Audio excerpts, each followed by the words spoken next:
तो dear students, आज हम डिस्कस करने वाले हैं कि उच्च माध्यमिक परीक्षा 2024 इसमें जो फिजिक्स का जो पेपर होगा वो किस टाइप के क्वेश्चन आएंगे, कितने क्वेश्चन आएंगे और कितने कितने नंबर के कैसे क्वेश्चन आएंगे, उन सब पर हम क्या करने वाले हैं, आज डिस्कस करने वाले हैं। तो देखिएगा, जो अपना जो फिजिक्स का जो 12th का जो पेपर है वो कितने खंडों में विभाजित है भाई? 4 खंडों में विभाजित है।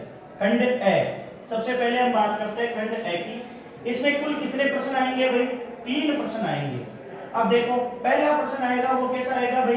विकल्प वाले प्रश्न आएंगे और प्रश्नों की संख्या रहेगी आपके पास में 16 और प्रत्येक प्रश्न है वो आधे नंबर का रहेगा। और इस तरीके से खंड ए का जो पहला जो क्वेश्चन है वो कितने नंबर का रहेगा भाई? 8 नंबर का रहेगा। दूसरी बात करते हैं रिक्त स्थान की, जो फिल इन द ब्लैंक्स जो क्वेश्चन आने वाले हैं उन प्रश्नों की संख्या रहेगी 10 और प्रत्येक क्वेश्चन कितने रहेगा?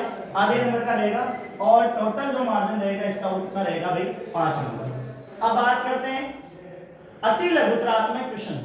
अब अति लघुतरात्मक जो क्वेश्चन है वो टोटल रहेंगे 8 और 1 नंबर का रहेगा और टोटल कितने हो गए भाई? आपके 8 नंबर के हो गए।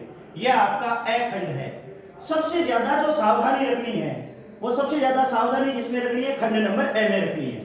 क्यों? क्योंकि देखो, बहुत सी बार तो जो वैकल्पिक क्वेश्चन है उनमें कुछ क्वेश्चन ऐसे आते हैं जो हमें आते नहीं है या हम झिझक जाते हैं क्योंकि वो माइंड पर बेस्ड क्वेश्चन रहते हैं।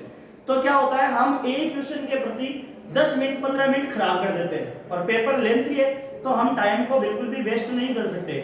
आधे नंबर के लिए हम बड़े वाले क्वेश्चनों को नहीं छोड़ सकते। तो सबसे ज्यादा ध्यान रखने वाली बात यह है वैकल्पिक क्वेश्चन और रिक्त स्थानों में। ठीक है, अब बात ऐसी कि कैसे पेपर को हम सोल्व करें। तो सबसे पहली जाते ही आपको पता है कि भाई 16 क्वेश्चन आएंगे तो 16 क्वेश्चनों के लिए आप क्या बना लीजिए? सारणी बना लीजिए और सारणी बनाकर क्वेश्चन संख्या आप 16 तक पहले ही नोट कर दीजिए। और फिर उसके बाद में जैसे आपको पहला क्वेश्चन आ जाता है, दूसरा आ जाता है, तीसरा आ जाता है, तुरंत आता है जो आता है उनको पहले पहले आप भरते जाइए। कई बार हम ऐसे सोचते हैं कि जो क्वेश्चन हमें नहीं आ रहे हैं उन पर हम टाइम खराब कर देते हैं, या कई बार हम ऐसे सोचते हैं कि हम बाद में भर लेंगे और टिक लगा लेते हैं और लास्ट में टाइम पूरा हो जाता है और उसके बाद में ये सारे क्वेश्चन छूट जाते हैं। तो ध्यान रखिएगा, जो आए पहले उसको कंप्लीट करना। ठीक है, फिर उसके बाद में रिक्त स्थान। तो रिक्त स्थान में भी क्वेश्चन नंबर 2 जैसे आपने सारणी बना ली उसके बाद में प्रश्न नंबर 2 लगाइए और आपको पता है कितने रिक्त स्थान आएंगे? 10 रिक्त स्थान आएंगे। तो 10 रिक्त स्थानों को आप एक एक शब्द में, जो खाली स्थान में जो शब्द आएगा उसमें आप वो लिखें और अपना टाइम बचाएं, क्योंकि पूरी लाइन लिखोगे तो बहुत ज्यादा टाइम लग जाएगा।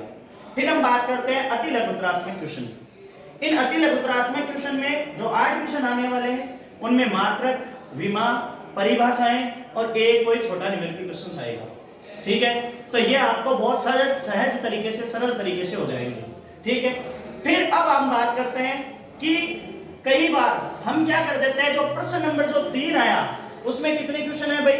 8 क्वेश्चन है।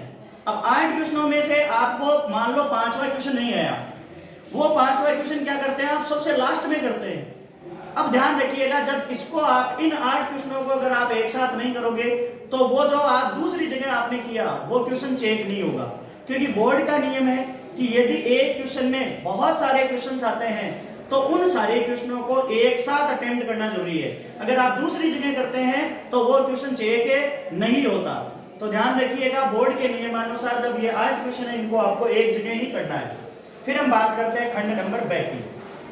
खंड नंबर ब में क्वेश्चन आएंगे कितने? 12 और प्रत्येक क्वेश्चन रहेगा कितने नंबर का रहेगा भाई? 1.5 नंबर का और इसका वेटेज हो गया वो कितने नंबर का हो गया? 18 नंबर का हो गया। अब बात करते हैं हम कौन से क्वेश्चन भाई? खंड स में दीर्घ उत्तरात्मक क्वेश्चन, जो लघु उत्तरात्मक से थोड़े क्या होंगे? बड़े होंगे। ठीक है, इनमें एक न्यूमेरिकल क्वेश्चन भी आएगा।